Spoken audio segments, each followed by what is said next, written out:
Hello, everyone. Welcome to another episode of The Green Factor, um, a show where we talk about green design and the business of sustainability. I'm your host, Haris the Green Carpenter, and today we'll be talking about building teams. And I've always been curious about how to create great teams because like for ourselves we have been growing and we have been adding a lot of people into our organization, either full-time or part-time. So I feel like there is a lot to learn in terms of how to grow and how to manage teams. So today with me we have Mrs. Marisa Cubinar, a good friend of mine, where she worked a lot with team. She have grown her team to what sekarang ni apa 100 plus ah About 104, I think, total. 104 plus lah. So it's a lot of people. Like for us, we are around 30 to 40 right now. Itu pun is like we are trying to find best way to manage them. So today, for the audience and me myself, we want to learn more about how we want to create effective teams. So Marisa, in order for us to start, can you share a little bit about your journey and what are you doing before, currently, and now what are you doing a lot of as well? Okay. Hi, everybody. Thank you, Harith, for inviting me here and giving me the opportunity to share. Um, I am an insurance business owner. Yeah, insurance in the insurance business. For me, it is all about building team lah. Okay, a lot of people they have different ideas about how the insurance business should be. Okay, but it didn't start there. It didn't start like that. Okay, so a little bit more about myself. I started off my career in the airlines as a stewardess, and I was a stay-at-home mom for 21 years. After that, then I started out in the insurance business. Yeah, being in the insurance business and joining Boost. Okay, I started out being a very good seller, personal seller. I enjoyed selling, I enjoyed marketing, I didn't want to manage people, and I did that pretty well, right? So I have a mentor. I think most business people should have a mentor. I have a mentor. My mentor is Mr. Lee, right? And I was awarded because of my personal sales. I did pretty well. I was top five in my companies. So when I received my award, was I was walking down the stage, I was greeted and congratulated by my founder, okay, and a mentor, Mr. Lee. He said, "Congratulations, but next year don't go up for your personal sales, yeah, go up for your team sales." I was puzzled. Yeah, if you're in a tight insurance agency, you will know that everybody is chasing personal sales. But here, the business model is different in Boost. It's a builder's model, right? So I'm not going to talk so much about my business and how the model is like, but generally, it is important to understand your business model and how it works. So after understanding what he meant, right, then I realized the effort that I spent on my personal sales, if I had built a team and taught them how to do it, and built them with that same effort, you know, it'd be much better. It'd be much better for in business, okay, and profits as well towards the end. So that was a great lesson for me, right, about team building. Of course, immediately it didn't come on immediately. It took me a while to learn from a lot of people around me about team building, and eventually, I built six people first. I built six people, and it's not easy when you're talking about building a team. Okay, it's easy to think that, oh, I built six people all jadi, right? That would be perfect, but no, I built six people, one jadi. Okay, the rest didn't jadi. But it's a lesson I learned along the way, which I will be sharing bits and pieces, later on. You know? Thank you, Marisa. But this is a little bit of like sound pecah-pecah sikit lah your ni. So Oh, ya ke? now dah Really? okay. But Okay. so sometimes now dia ada balik. So maybe you can, I don't know, adjust it a little bit ke. My ni ke? Can I off the fan? I think I should. Ah, I apalah should we turn off ni the lah. fan. I think boleh Okay. kot. Okay. So I would like to go a little bit more in terms of the team too, because you said like teams works for you and you can actually achieve more. But how do you create effective team? So there are parts of it. So one is attracting them to you, because people have a lot of choice on who they want to work with. So why or how do you get people to work with you to for the common goal? If you don't mind, Hari, before I get to that, I would like Ah, to mention a little bit about why team building first. sure. Why? Okay, because I believe that all of us only have 24 hours in a day. And out of the 24 hours, we have to makan, we have to tidur, and all that. So we're only left with probably what, 8 working hours. Each, right? But if we have a team and we build people who are like us, we teach them, we duplicate ourselves, right? And you have 10 team members. Now you have 80 hours already in a day because you have 10 people doing what you are doing. So that is why building a team is the way to go, right? Like part of scaling up lah. Yes, and leveraging, you're leveraging at the same time.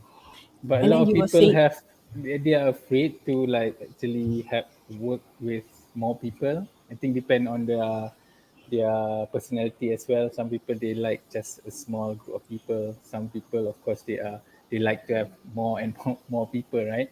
So how do hmm, you find the middle ground in terms of how big your team should be, and like how best you can do that? I think for me, oh my God, I Is don't it have like a the limit. bigger the better? Yeah, the bigger the better. But the thing is, of course, when you say how you're going to manage, if you're going to micromanage, you're going to manage everybody, then susah lah. You have to build, for me, you have to build leaders. When I build somebody, I want to duplicate myself. I want to build this person to know and can do everything I do, and in fact be even better than me. If that person is better than me, they are going to be able to manage the next team and grow the next team, and so forth. And then their people are going to learn from them and even be even better for me, which is what's happening right now. I have team members who are my downlines who are better than me, who know more. They use their young fresh ideas, and they're growing bigger, and it works out really really well. I'm very proud of them. you know um, just now you were asking me about effective team, creating effective team, right? For me, when we bring people into our business, first and foremost, we have to manage a few things. The mission, your vision, that has to be stated very clearly. And most importantly, the people that we bring in should have values.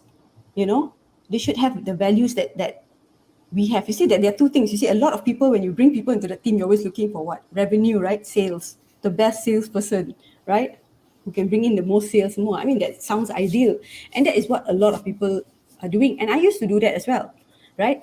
But the best salesperson will not necessarily be an effective team member, simply because this person may not share your values or your mission and your vision, right?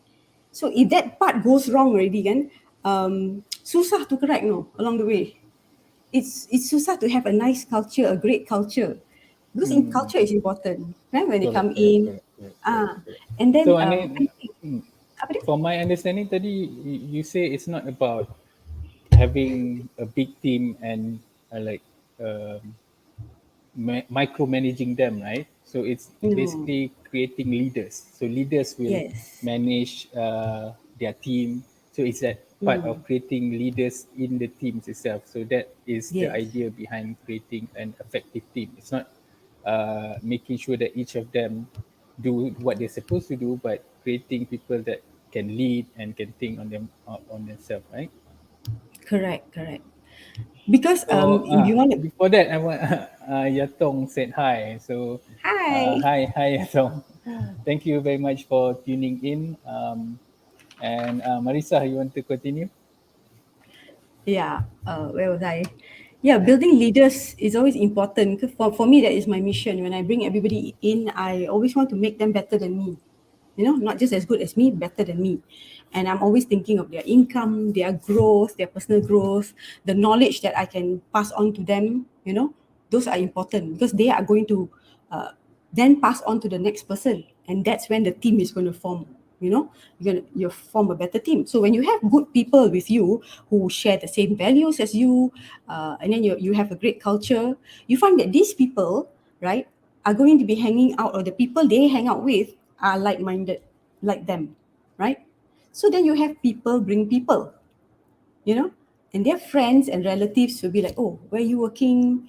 Oh, you're enjoying yourself, you're doing so well. And your staff or your team members are going to be saying good things about you, and their friends are going to want to join you as well. So that's how the team grows, really grows big and effective. So relationship and trust is very, very important for me. Yeah. Right. Mm. So yeah, when okay, we have that view of creating teams and the Mm-hmm. idea how it should work. We want to create leaders and all that. But how do you actually attract good people? I mean, yeah, that aligns with your culture and what you aspires to do. For me, it's by example. It's by example. From day one, I'm the kind of person who always shares something good that I have. Whatever I know and I see, I really love, and I do with all my heart, and I really believe that that's the best thing. You know, and when I share, people see the sincerity, and they also want to know what is this. I want to be part of this. You know, Simple. When I was younger, when I was a housewife, for example, whenever there's like great sales anywhere, I'm always checking it out, and I'll share with my friends, and they will arrange to go, stuff like that, because it's something good, something great. Similarly in business, if you found something that really is great, or you can package your business to sound, and I mean from your heart lah, jangan tipu lah, from your heart. You share your vision, your mission, your excitement, where you're going to be headed, and then you find that people really want to be with you. For me, I start off with family members and friends, those who are close to me, you know because they trust me, and I build relationship. For example, in Boost right now, my team, the top guy in my team right now, before he joined me in business, I built a relationship and trust with him first for 1 year before that in the previous company. We knew each other very well. We had trust in each other. I helped him a lot in this and that sales, and likewise, he helped me as well. So when I joined Boost, for example, when I came to the company, the relationship is built already. So he has trust in me. It was very easy for him to come over. So in any business that you're building, whether you're an entrepreneur, you are building a team, you are starting a new product, it's always like that. You always share it with your nearest and dearest people who are close to you. You have a relationship with people who trust you, and share in your vision and mission. Okay, they will be the best COI.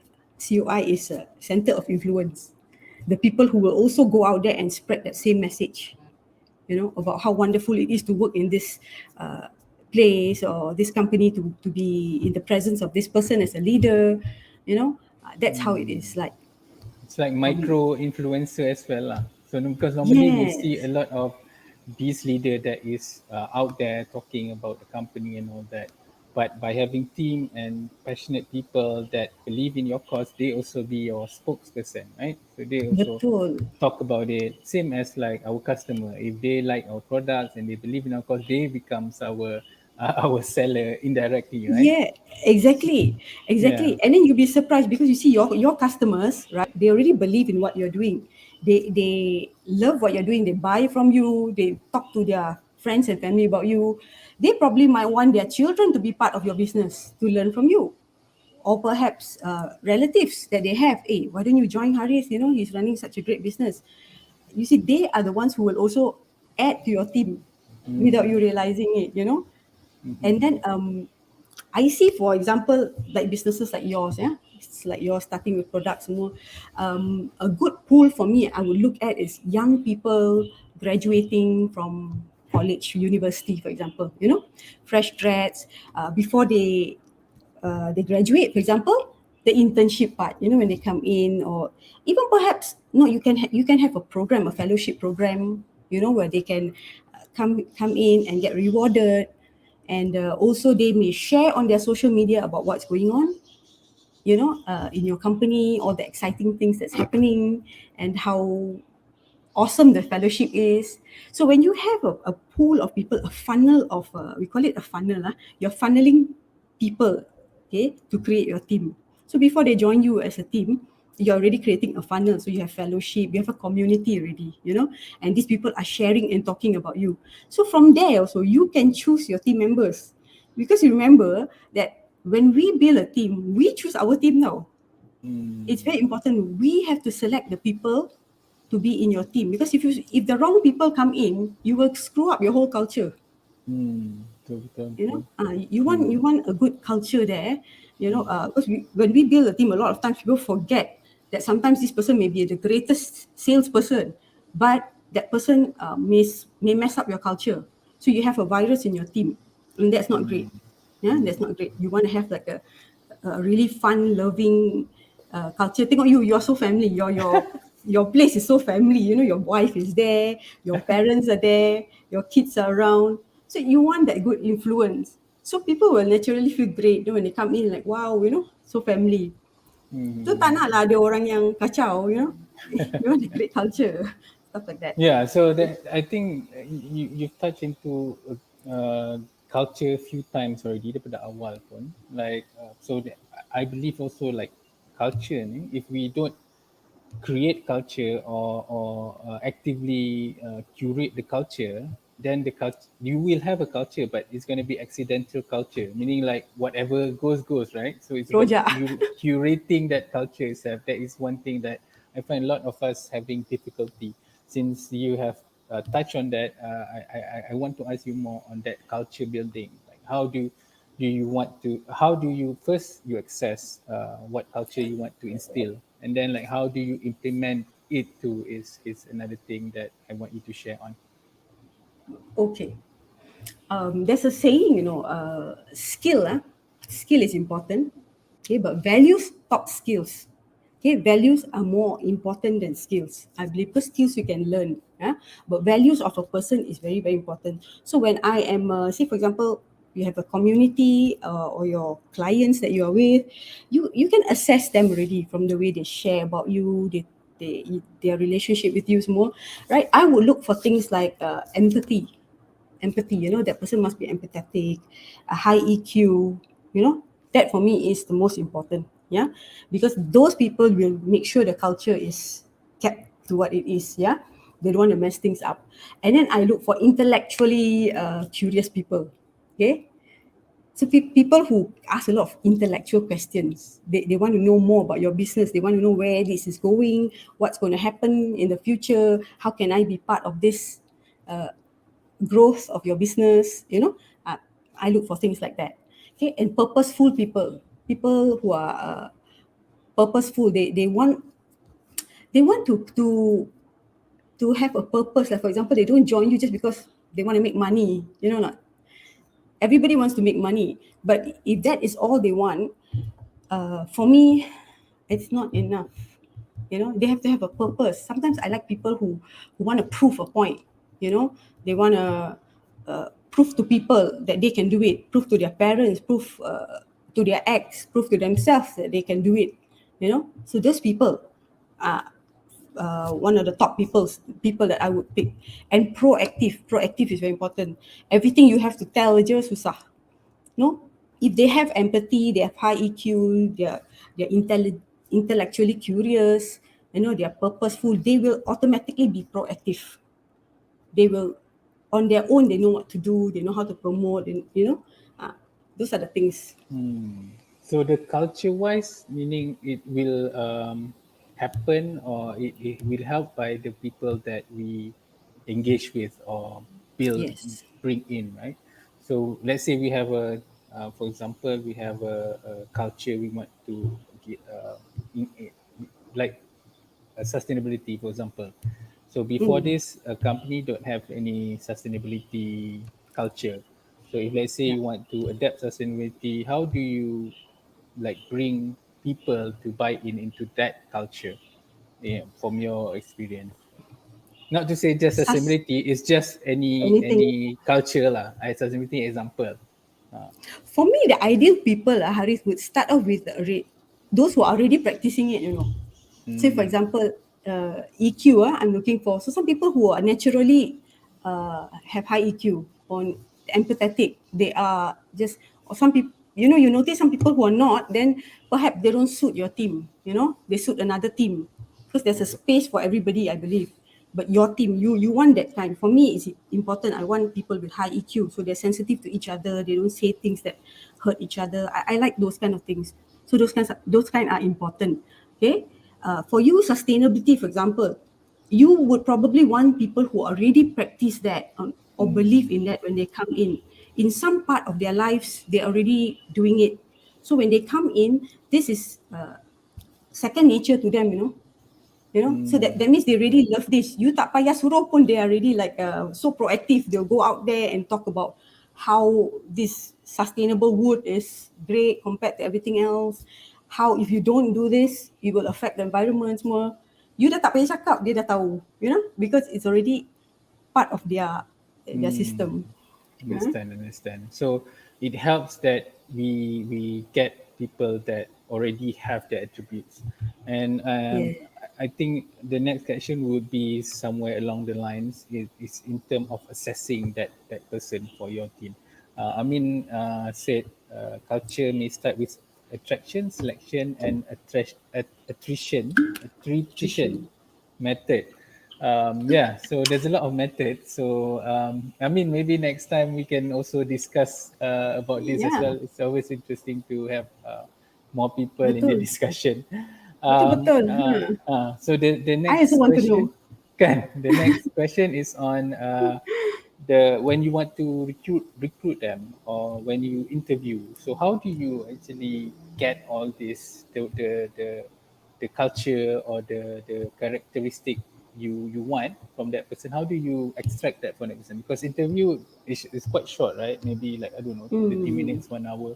How do you can you get all the information during the interview, or you still have to go through the process of like hiring them and see where they suit? See, interviews, people always tell you that, you always tell you what you want to hear. Betul tak? Correct, You correct. know? So how Uh, you correlate that thing so from you the you you should have like macam you ask for references that you can check with, for example, and also references when that's a double-edged sword as well. You say that references you can check with, they may give you a few people who, you know, uh, are going to give you what you want to hear again or what they want you to hear. So it's not betul-betul. Maybe perhaps ask them for the 5 names of the last 5 people they work with, or perhaps find out the last job, why it didn't work out for them, where they were the last time. So things like that, questions like that, we can have an idea of the characteristic of this person, for example, and also have something like perhaps what Amin was saying, something like a applicant tracking system, ATS, you know applicant tracking system where you keep record of all these people who's talked to you before, and sometimes not just people you want to recruit into your business, tau, Harith. Sometimes it's just people you're networking with, but they have the values that you want in your team, but they are not ready for it yet. Maybe put them into that a simple thing as a spreadsheet, just put them there with all tick all the characteristics that you want, a simple spreadsheet. So these people, sometimes these people are not ready to join you yet, in the business, right? They're probably doing very well where they are right now. So tak apa, but okay, this person I target. I like this person to be my team because they share the same values as me. So I would keep them in mind, and then when the time is right, then you can always go back to them, because we forget. So over the years, for example, if you're talking about recruitment, it's a tough process. No, you're talking about sales, for example, 10-3-1. You heard about 10-3-1 that? Okay, in our business, 10-3-1, we see 10 people, right? Or you have 10 names, you call up 10 people, you get 3 appointments, and then you close 1 case. So every 10, there's only 1 that you close, kan? That's for a new person. But if you're talking about recruitment, every 30 you dapat 1. So can you imagine over the years how many people I've seen or I've worked with or tried to work with? Thousands of people, who didn't work out. So when people say, wow, so many, they don't know what happened before. Thousands and thousands of people whom I have been in contact with. But sometimes the timing is not right. Okay, so I believe that you should have a tracking system where you keep all a record of all these people as well. You know, people who have tried or who did it part time, and also look at part time. Harith, don't look at into people who just want to do it full time.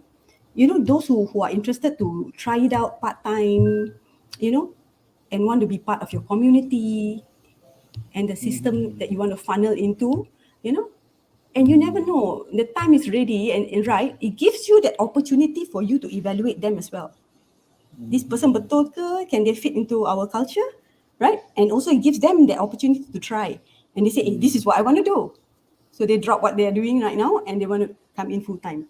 So for me, Mm-hmm. those are good things to look at, because those are the best ways to evaluate a person. Betul, Kan? betul, betul. Kalau tidak you nak interview, I mean, we don't have a crystal ball, you know, we cannot see into your background. Correct, correct, correct. So Uh, my I summarize. So normally a lot of people when they look for a team, they are looking for someone new, right? So we need not forget that the network that we already have, and yes. we need to reach out to them as well first, right? Because they are the one that Right. knows you, know what you do, and have some trust there. So a pool of people that have been in contact. So meaning like we also have to meet a lot of people as well in Yeah. ourselves, right? So we Betul. cannot just Betul. meet few people and then just take whatever. We have to like grow and grow. And like what you say is amazing. Like 30 people and then only one that is Yes. good. So meaning like you have, if I want to create a team of 100 people, I need to meet at least 3,000 people, right? Based Yes. on that numbers. So that and also But the you data. know what? Arif, you know what? During Mm, this time of the pandemic and people losing their jobs, you actually have good people out there who probably have lost their jobs or taking a pay cut. So your mm-hmm, pool, actually, you can take a lot of advantage, you know, at this point of time. You know, mm-hmm, you have a lot of good people out there who are seeking employment, you know, who are seeking to be part of your team, perhaps. So mm-hmm, it's just funneling them into the right thing. So what you are doing is great, you know, on social media, more, you know, that's wonderful. And mm-hmm. also one more thing I want to add, don't burn bridges. Don't burn bridges with people who probably worked with you before but tak jadi. Maybe the time was not right, you know. Correct, They may correct, come correct. back. And your good people, for me, what I like to do is I like agent get agent, or staff get staff, team members get team Mm, members. I reward them. I reward mm. them when So they meaning bring. like not just you that brings people in, your team actually Ah, brings their network in, right? Mm, yes, yes. So when they bring their network in, you already working well with them. So you know the people mm. in their network will be lebih kurang like them. Understand, understand. Betul, betul. Logic, logic. Cool, cool, cool. So you will have a cool team that time. Yeah, yeah, yes, Yeah. yes. So we've talked about how to attract good ones. Right now, I want to ask like, what mistakes do people make? You've made, you've met a lot of people. You have like trained a Oh, lot of people. What mistake that you feel like people should know and try to avoid? You, of course, you cannot avoid 100%, but at least some of it. Lah. okay. Number one is we always think that people know what we know. Okay, we always we think that we've been doing this, whatever we are doing, right? The business that we are in, we've been doing this forever.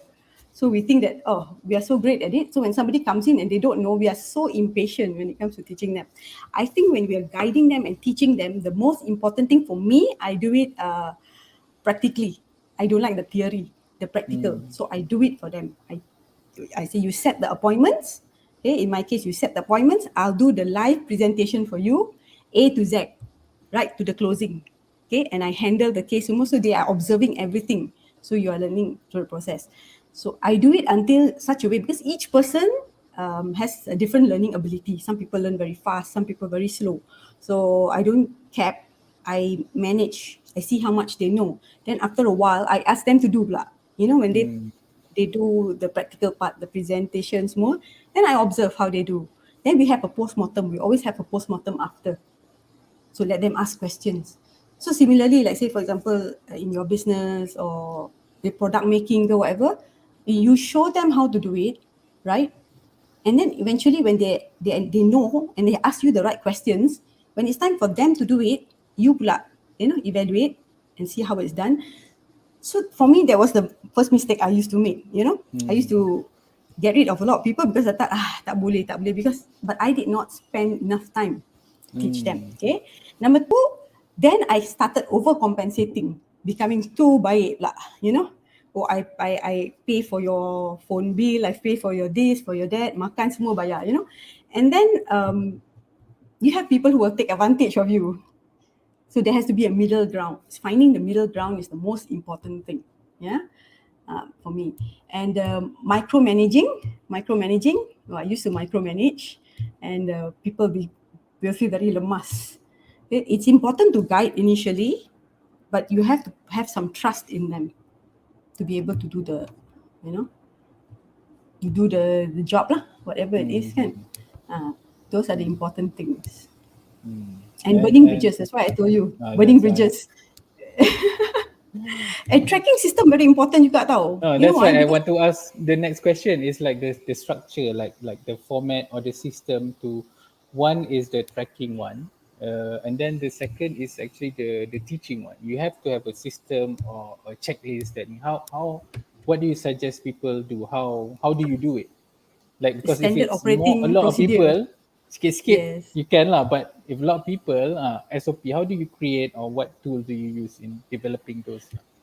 I think initially, if your team is not so big, you can start doing it, but eventually you should hire people to do it already. You should hire a trainer, somebody who will train them. For me, SOP, when they come in, basically we talk about all the rules and regulations, the do's and don'ts, semua, we talk about that. We talk about remuneration, how they get rewarded and stuff like that.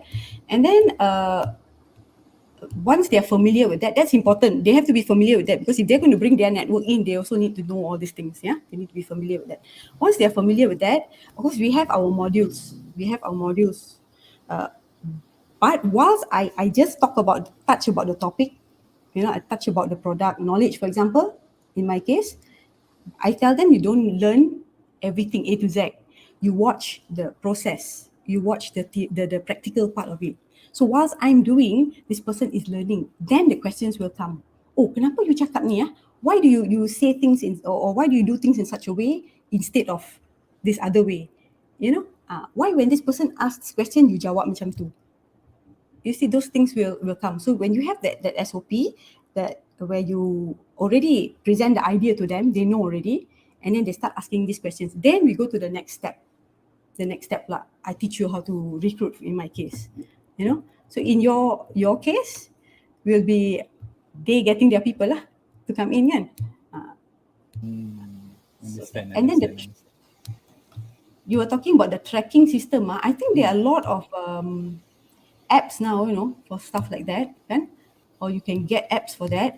But basically, just a spreadsheet pun cukup. You just Excel Mm-hmm. ke, you just keep in Excel. Me telling you this is self-reminder juga. I pun kuat lupa benda macam ni. And it's important. It's true. It is self-reminder. So when I have Sophie is much more organized than me when it comes to things like that. And also much more techy than me. So she knows. Mm. So benda macam ni where So you you have have to team, the right track. person in your team, right? You can't Correct. do The it. one, You have the right people can do it, right? yes. So we keep track of all these people. So when we keep track, we're talking about keeping track of what, kan? Mm. Mm. Track of their values. I keep track Mm. of their values. So that's the most important. I don't necessarily want to keep track of their sales. Mm. If I keep track of their sales, sometimes if they don't have the proper training skill set yet, they can't produce that kind of results. Betul tak? Mm. Betul, So that betul, is betul. my fault juga. So Mm-hmm. the values, tapi kalau values dia semua dah betul, you know, Mm.